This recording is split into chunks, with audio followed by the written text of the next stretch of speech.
Okay, so today we're focusing on a massive and frankly deeply alarming public health crisis that's unfolding right now in Brazil. This is really a story about toxicology, yes, but also about regulatory failure, maybe even organized crime.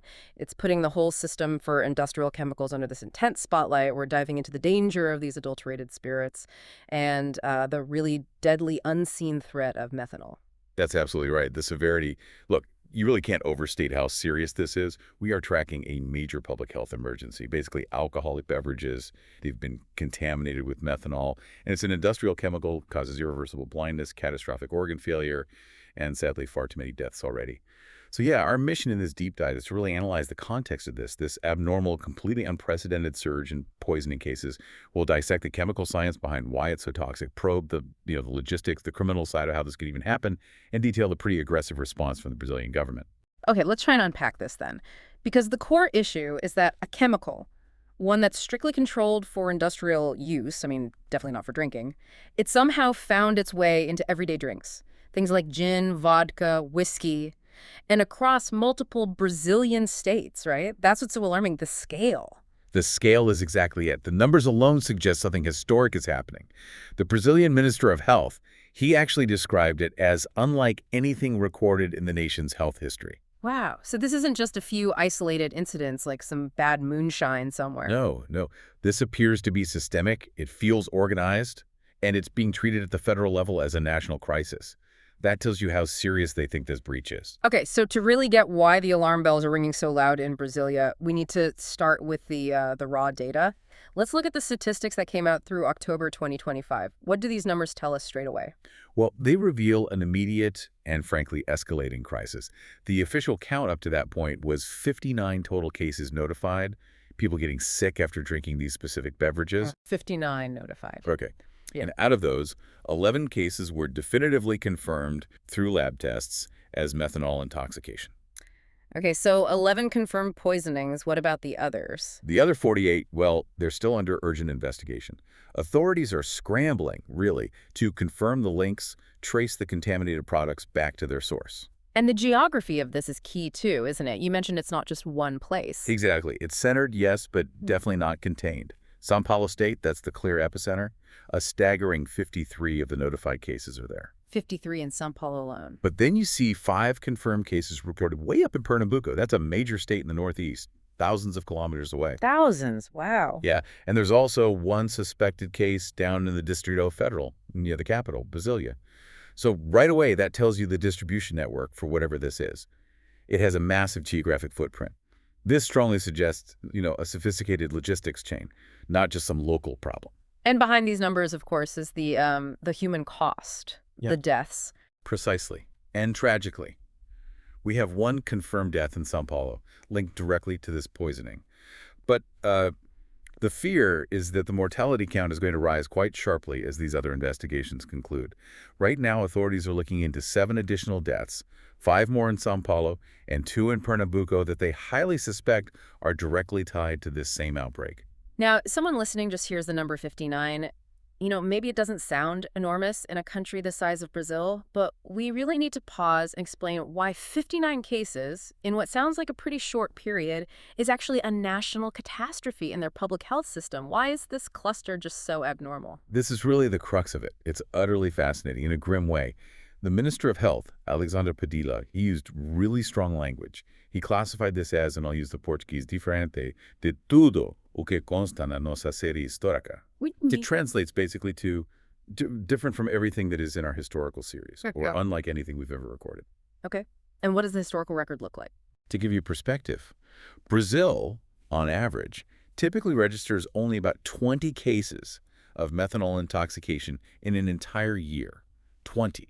Across the whole country. Right. So maybe less than 2 cases a month, historically. Exactly. 20 cases spread over 12 months. Now compare that to 59 notified cases concentrated in just a few weeks or months, apparently all linked to a single ongoing contamination event.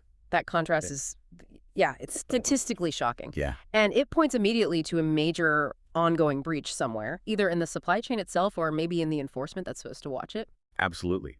The sheer magnitude of this cluster is what triggered compulsory immediate notification for any new suspected case. It's what activated the highest levels of the federal government response.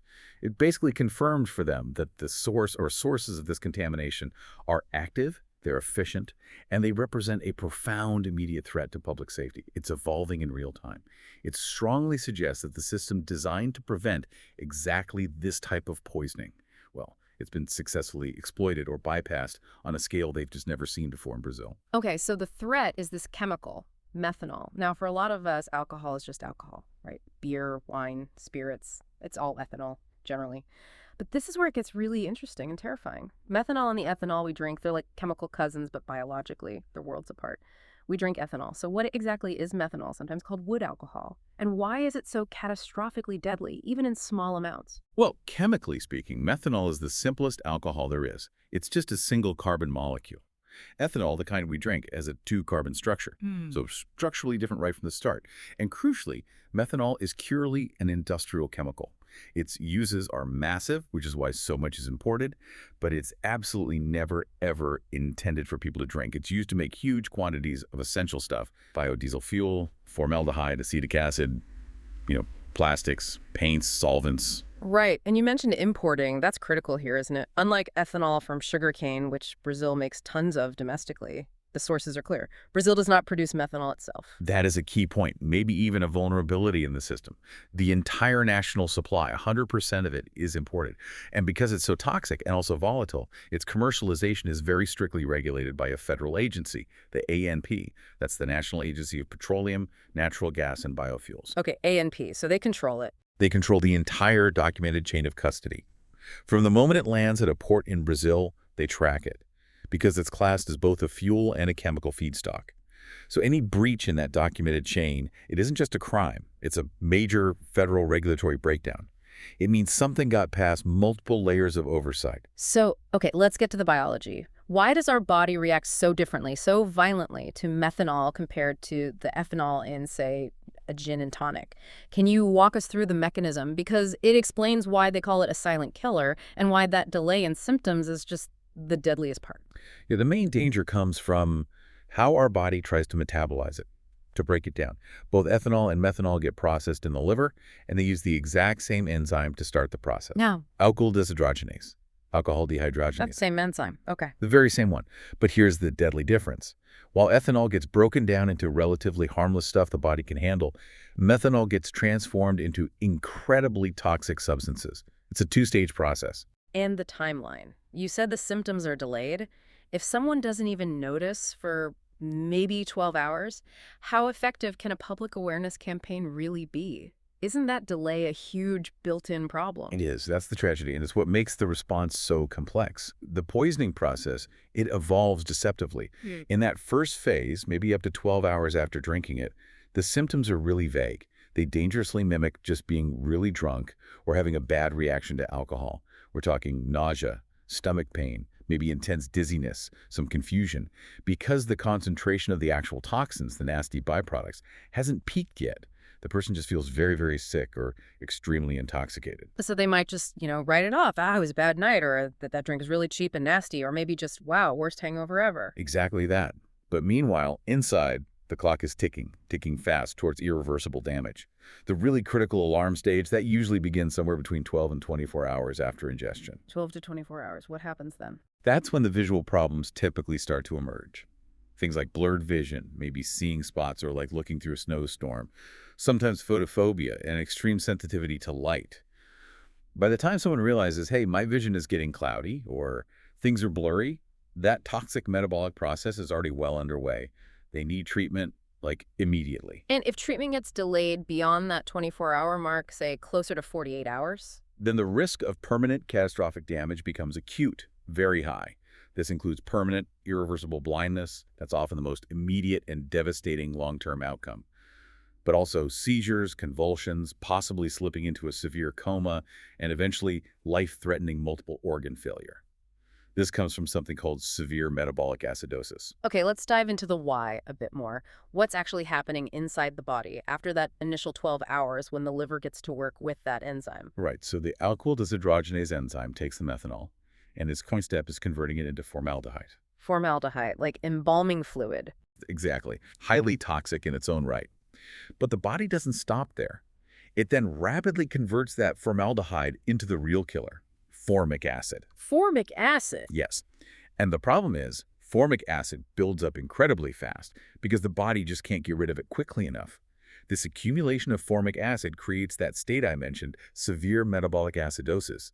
Basically, the body's pH level plummets, becomes dangerously acidic. And why does formic acid specifically attack the eyes, the optic nerve, and the central nervous system so hard? It acts as a potent mitochondrial toxin. Think of mitochondria as the tiny power plants inside our cells. Formic acid essentially shuts these power plants down. Now, the cells in our brain, and particularly the very specialized cells of the optic nerve, they need a huge constant supply of energy to function. When their mitochondria fail because of this acid attack, these crucial cells quickly start to die off. The resulting damage to the optic nerve is what causes that rapid, usually irreversible blindness. It's kind of an indiscriminate cellular killer, but our visual system is uniquely vulnerable to that resulting energy starvation. That's terrifying. And it explains why the health minister is treating this with such extreme urgency. The outcomes aren't just bad, they're catastrophic and permanent.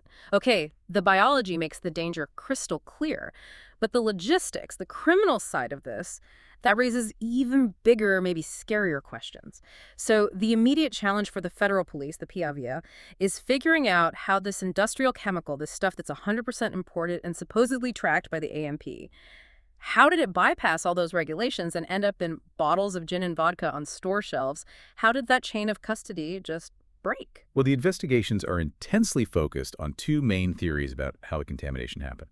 One theory kind of leans towards negligence, maybe accidental, but the other one, which is the principal line of investigation right now, points directly towards organized, deliberate criminal activity. Okay, let's start with the first one, errors in distillation. The negligence idea. Right. This is something that has happened historically, usually in, unregulated or very poorly run artisanal or moonshine type productions. When you distill spirits, the very first vapor that comes off the still, they call it the heads. It's highly concentrated with methanol. Why? Because methanol boils at a lower temperature than ethanol. Ah, okay. So it comes off first. It comes off first. Skilled, legitimate distillers, they know this. They strictly separate that initial batch, the heads, and they discard it to ensure the final product is pure ethanol. So the accidental theory suggests that maybe some negligent producers, probably operating in illegal clandestine settings, they failed to properly separate and discard these methanol-rich vapors, maybe trying to cut corners, maximize their yield, and that led to massive contamination in their final product. Okay, that could explain maybe an isolated cluster of poisonings. Yeah. But the fact that this outbreak has popped up in 3 major geographically diverse regions, São Paulo, Pernambuco, the Distrito Federal, that seems to suggest something much bigger than just a few sloppy moonshiners, doesn't it? It absolutely does. That scale points directly towards the second and, frankly, far more alarming theory. The police civil authorities, the state-level police, they've actually stated that their main line of investigation is criminal adulteration. And not just any criminals, but organized clandestine factories. Factories, like industrial scale. That's the implication. They suggest these relatively sophisticated operations are deliberately using large volumes of industrial methanol, possibly for higienização de garrafas. Higienização de garrafas, meaning? Bottle sanitization. Yeah. Basically, quick cleaning or rinsing of bottles, maybe recycled ones, before they fill them up with counterfeit beverages designed to look like legitimate, sometimes expensive brands. Wait, so instead of using a proper, regulated, probably more expensive cleaning agent, they're choosing to use cheap, diverted industrial methanol as a shortcut, knowing full well that some residue is going to stay inside that bottle before they fill it with fake gin or vodka. It appears to be a calculated risk, yes, driven entirely by cutting costs and speeding up production. This criminal theory helps explain both the potential scale, how could they get and move large amounts of industrial methanol, and the deliberate introduction of this poison into the consumer beverage stream across different states. It suggests a network that's prioritizing profit, obviously, way above human life, and systematically distributing this poison. And the specific drinks that were affected seem to fit this pattern, too. You mentioned the victims mostly drank incolores destillados. Yes, colorless distilled spirits. Primarily gin, vodka, and whiskey seem to be the main targets identified so far. Why those specifically? Well, think about it from a counterfeiter's perspective. Adulterating something like beer or wine with methanol is much harder logistically. They have distinct colors, flavors, production methods to be more noticeable. But distilled spirits, especially clear ones like gin and vodka, it's much easier to pass off a fake. A cheap, colorless liquid, maybe slightly diluted, can more easily mimic the real thing. And that colorless nature probably also helps hide any subtle chemical residue left behind by using methanol for that quick bottle rinse or sanitization. Okay, let's circle back to the regulations because this seems to be where the system really failed. If we connect this back to the bigger picture, the very existence of a national criminal network doing this implies a pretty monumental breach in that federal regulatory wall built by the ANP. Absolutely. We really need to understand the power, or at least the intended power, of that specific AMP regulation, number 987-2025. It was put in place precisely because methanol is so toxic and yet so vital for industry, especially for making biodiesel. The system is designed, on paper at least, to be airtight. So what specific security measures does that ANP regulation mandate? Measures that this criminal network somehow got around. Okay, there are several key things. First, the regulation mandates strict traceability and also prohibition on resale. Biodiesel producers, for instance, who are probably the single largest legitimate end users of imported methanol, they are explicitly prohibited from selling any surplus methanol onto the open market. Okay, so they can't just sell it off. No. Second, any company that is authorized to purchase methanol, usually directly from the port or an authorized importer, must detail the exact quantity they bought. And crucially, they have to provide a certified, verifiable intended destination for every single liter of that chemical. Verifiable destination, like proving where it's going. Exactly. And third, all of this information, who bought how much, where it supposedly went, has to be reported monthly to the ANP for auditing and cross-checking. That really does sound like a system designed to track every drop of methanol coming into Brazil. So to sustain a national criminal network large enough to poison at least 59 people across multiple states, we're not talking about someone stealing a single barrel off a truck, are we? This sounds like potentially diverting thousands of liters. Precisely. The scale required implies a level of sophistication far beyond petty theft or minor smuggling. It strongly suggests one of two things, neither of them good.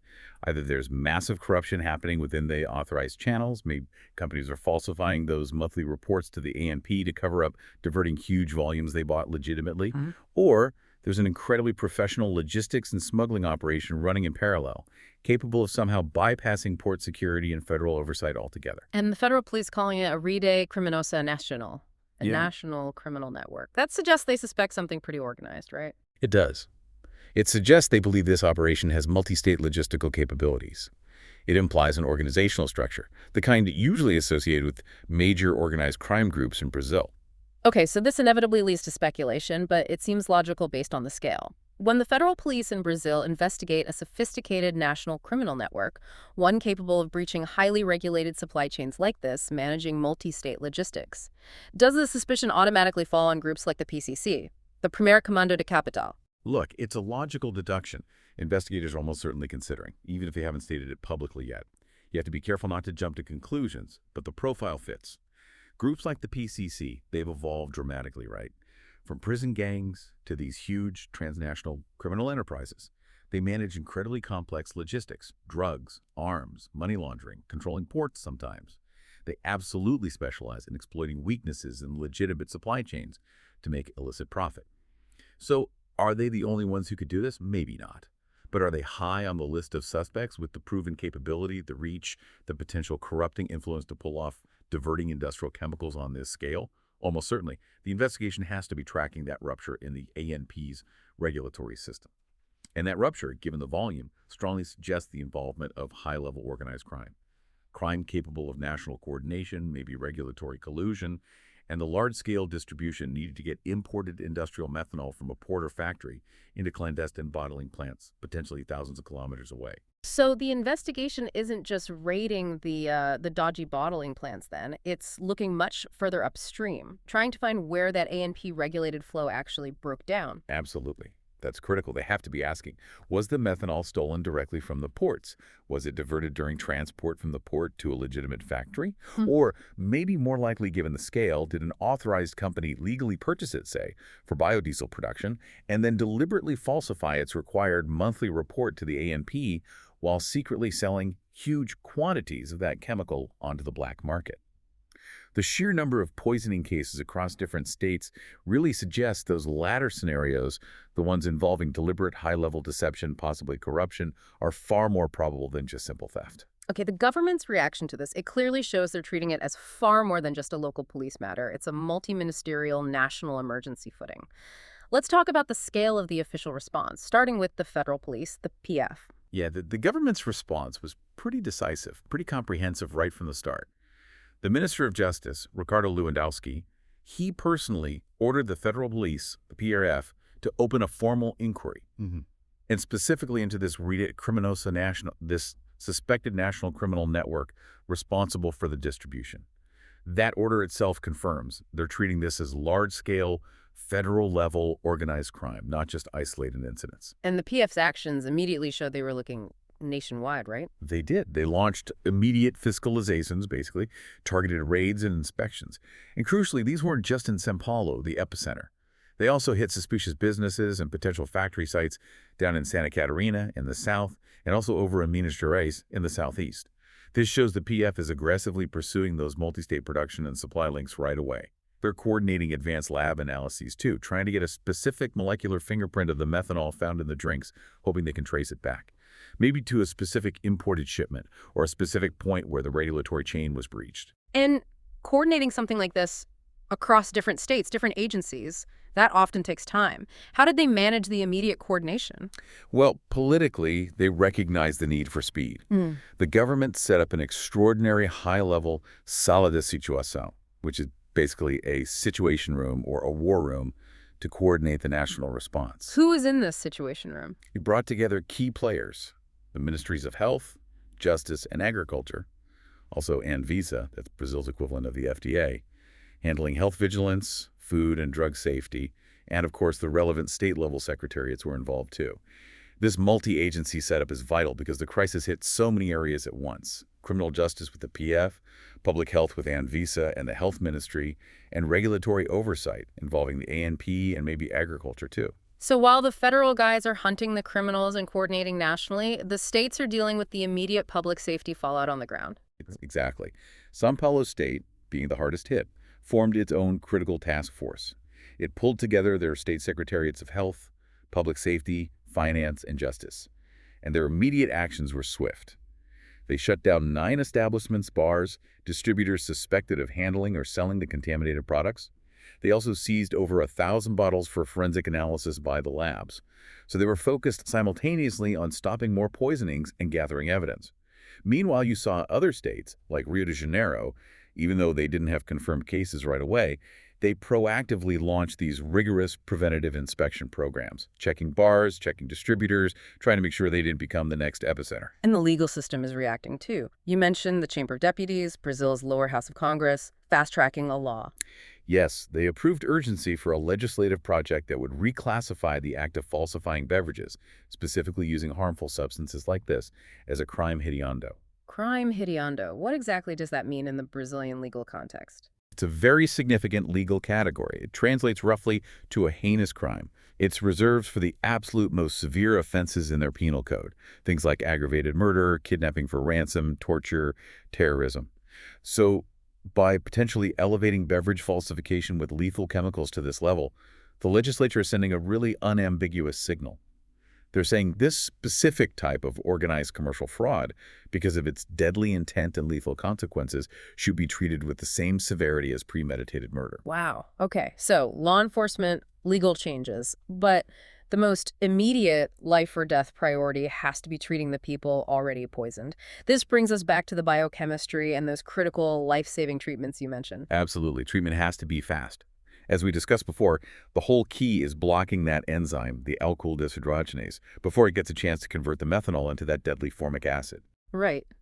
And you mentioned, kind of surprisingly, that the international gold standard antidote, something called Fompizol, it isn't actually registered or readily available in Brazil. That must have caused an immediate problem for the health ministry. It certainly created a logistical challenge, yes. Fompizol is considered the best, most targeted treatment internationally. But because it's not registered for regular use in Brazil, it requires special authorization for import. So ANVISA, the health vigilance agency, they immediately started working with international regulatory bodies to arrange emergency importation. But, that takes time. You can't just click order and have it arrive tomorrow. So in that critical window, while they're waiting for Foampisol, what's the alternative? What are they actually using in the hospitals right now? The immediate available alternative is something called ethanol pharmaceutical ethanol. Now, this isn't the ethanol you buy in a bottle at the supermarket for cleaning or fuel. This is highly purified, medical-grade ethanol. And it's administered intravenously through an IV drip in a controlled hospital setting. So medical grade ethanol. And Sao Paulo, facing the brunt of this, they got supplies out quickly. They did. The São Paulo state government recognized the urgent need and distributed 2,000 ampoules of this pharmaceutical ethanol to their key reference hospitals across the state, specifically to handle the expected surge in methanol poisoning cases. Let's just make sure we and the listeners really grasp this. The frontline treatment for being poisoned by deadly industrial alcohol is essentially being given a controlled IV drip of pure medical-grade drinking alcohol. That's precisely it. And the genius of the treatment really lies in its biochemical simplicity. It relies on molecular competition. Both fomepizole, the specific antidote, and this pharmaceutical ethanol work in the same basic way.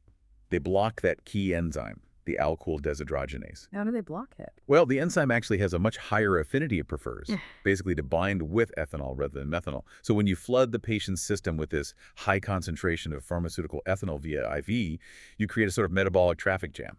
So the enzyme gets busy with the ethanol instead. Exactly. The enzyme, our liver's little traffic cop for alcohol, gets completely saturated dealing with the harmless ethanol. It's too busy to process the methanol. This effectively buys the patient critical time, maybe hours, maybe even days. It prevents the liver from converting the ingested methanol into that cell-destroying formic acid. During this time, the unmetabolized methanol, which is much less toxic in its original form, can then be slowly and safely filtered out and excreted by the kidneys. So it stops the deadly conversion process, giving the body a chance to just get rid of the methanol before it turns into acid. Precisely. It halts the progression towards irreversible blindness and organ failure. Without this kind of intervention, especially getting it within that crucial 12 to 24-hour window after ingestion, the patient's chances of a full recovery without major permanent damage are tragically very, very poor. Okay, so we've got the federal investigations hunting the source, emergency treatments saving lives. But the immediate safety for the general public really relies on awareness, right? Preventing more people from drinking this stuff in the first place. So what does this all mean for consumers? Not just in Brazil, maybe, but anyone visiting or buying potentially affected products.